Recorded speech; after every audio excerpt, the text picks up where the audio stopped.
Hi everybody, welcome to my channel. I'm Stacy, I'm a registered nurse. If you're new here, welcome in. If you're coming back, I'm so glad to have you. Let's talk about communication among different disciplines in healthcare. It is something that I've been focused on for months now in my last classes of my BSN.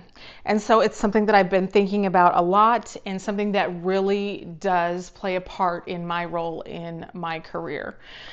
So let's talk about it. And if you like what you see here, then I ask that you like, subscribe, and follow for more. Let's talk about communication between different disciplines in healthcare. I am a hospice nurse. I'm specifically focusing on hospice because that's my area, and that is not the only area I'm familiar with. So we can also talk about how that applies to like a skilled nursing setting or a long-term care setting, because I have experience there too. But before I go any further, I just want to say that everything that I say here is just my opinion, my personal experience. Always check facts and always know that you should take what resonates with you and leave what doesn't, as the psychics say. And also, nothing I say replaces the words of a doctor. I'm not a doctor. So let's talk about communication. There are many people that are involved in the care of a patient in hospice. I've talked about this before. We have nurses, CNAs, chaplains, social workers. We have volunteers. We have all kinds of people that are giving care to the patient.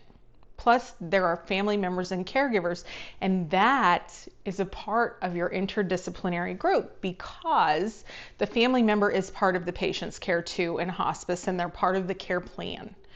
So you have to think about how to collaborate for care of that patient together. It's really important that you have effective communication when you're talking about and to your patient. When you're talking to other nurses, you can speak in your lingo. You know the medical terminology, you know what you're talking about. But when you're talking to people that are not clinical, you have to put things in terms that are understandable to people that are not clinical. It's great. We know those big words. We know the names of those medications. We know what they do. We know the science behind it. When you're thinking of communicating with family members, you always want to make sure that they understand what you're saying. And in doing that, when you're having communication, you don't want to just, like I'm doing on this video, I'm just talking and talking and talking. But when you're talking to a person, when you are providing education or information to a person that is not clinical, you want to make sure that you are stopping throughout your conversation and saying, "Did you understand what I said? Can you tell me what you understood about what we just talked about?" That way they can tell you back what they heard and what they understood, because what you find is sometimes people didn't understand what you said. And so you need to find a different way to communicate that thing to them. And, you know, I think social workers tend to have a little bit of a clinical knowledge base just from working with nurses so much. And then your CNAs have some clinical knowledge base because they're working with the nurses as well, and they are doing some clinical type things for patients when they're giving cares. So I think sometimes your social workers understand a little bit more, but also you have to think about maybe they don't. Maybe they're not aware of what this medication does and what it's used for and why we use it this way. It's really important that you're communicating to your team, to your family members, to your patients, the plan of care around what you're doing for your patient. We want to give patient-centered care. So we want to make sure that the communications that we're having with people are clear and understood, and that there's nothing left to be desired. That when you walk out of that room, there is a clear understanding of what was said between you and a social worker, you and a chaplain, you and the doctor, you and a CNA. Because CNAs are very knowledgeable, and some of them have been doing this longer than I have been a nurse. And I have been a nurse for a long time, over 20 years. So almost 30. But I digress. What I'm trying to say is CNAs sometimes do have some knowledge base, but you can't assume that everything that you're talking about is something that they understand. Some of our CNAs do have training on how to administer medications, and they have a knowledge base about certain medications. But as a nurse, you have to assume that probably a person doesn't have the same level of training or knowledge that you had. Same way that there's times when a doctor will say things to me that I have to clarify. And sometimes people are not comfortable asking for clarification.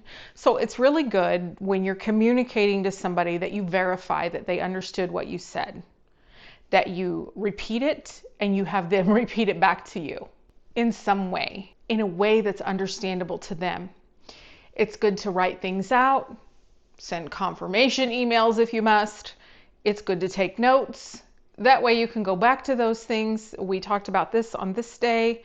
These are the things that we agreed upon. This is what we reviewed. It's good to have things that you can go back to for reference as well. It's really hard to change the way that you do something in a team. We get used to and comfortable with doing things a certain way, and then we're not really having good communication with each other. And so it's really important that we understand each other. Sometimes as a manager, I have nurses that will ask questions when I explain something. And when they start asking questions, you understand that they had really not understood what you said. And I know I have a tendency sometimes to say things that might run on or that were more complex than they needed to be. Sometimes you really do need to simplify what you're saying so that it doesn't get too complicated, because sometimes what you're saying really isn't that complicated, but the way that you delivered it made it become complicated and not something that people could grasp. I feel like as clinical people that even so, we all have a good knowledge base. We've all been educated. We're professionals. We're healthcare professionals. Even so, your delivery of information needs to be concise so that everybody is understanding the same thing about what you're saying. And when a person is comfortable asking questions, they're going to get the information that they need, right? But some people are not comfortable asking questions.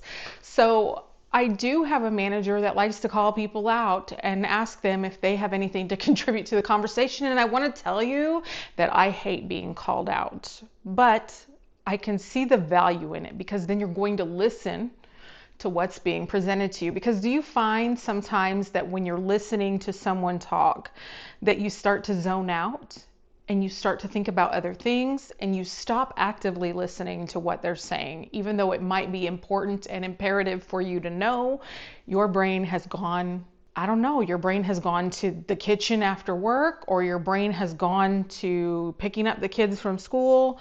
Your brain is not in the communication that you're having. You're no longer actively listening. And I remember when I was a young girl and I was in church, we had a pastor that he was a really good teacher. And he would say, if you're thinking about what you're going to say when a person is talking to you, then you're not listening to what they're saying.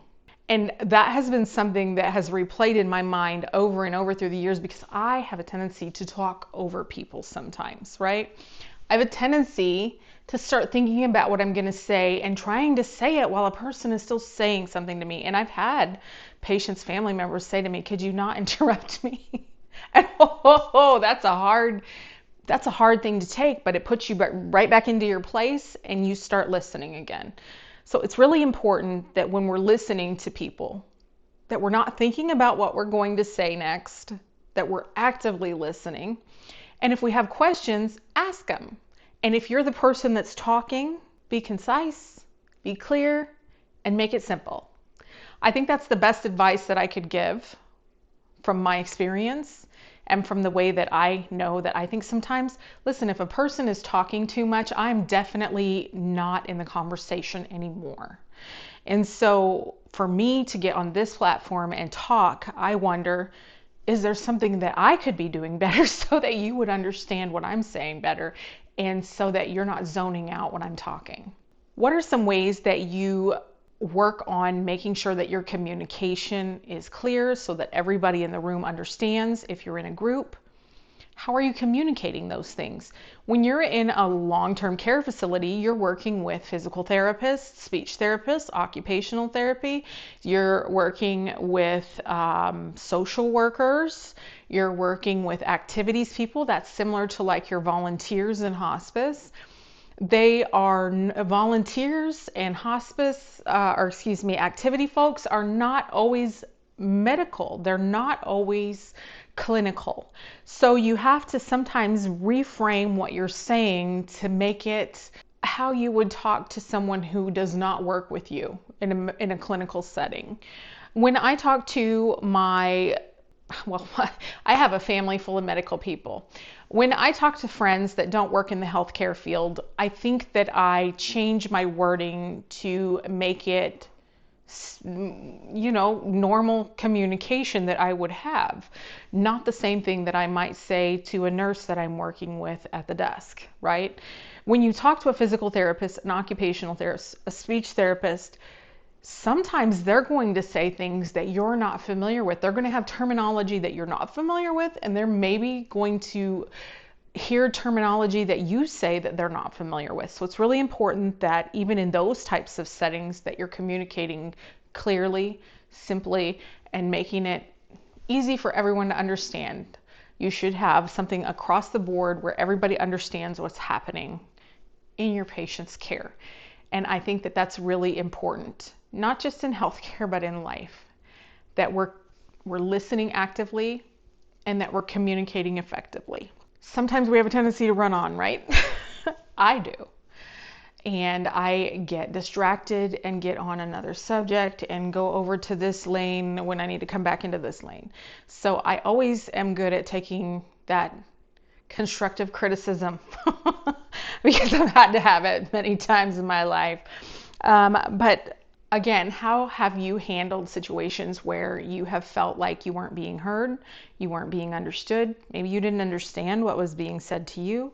How did you address those situations? I'd love to hear about it. Let's talk about it in the comments. I do read my comments, and I always look forward to hearing what you guys have to say that do watch me, and I appreciate every one of you that has taken time to watch my videos. And I thank you so much for watching, and I hope to see you soon. Bye-bye.